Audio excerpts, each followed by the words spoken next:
Lagi ka bang nagpupunta sa Tagaytay? Tapos nag-rent ka ng hotel or ng staycation or ng room?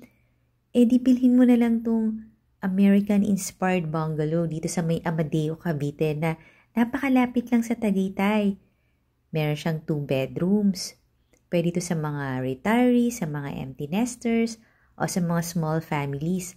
Meron tong lot area na 150 square meters.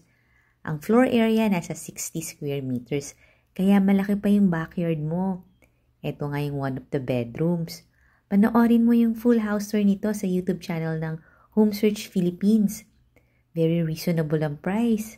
Pwede mo pa siyang ipa-Airbnb.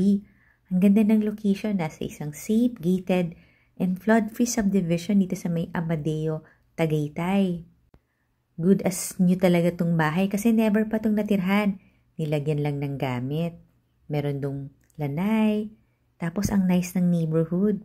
Yung price and details nasa comment section or nasa description box below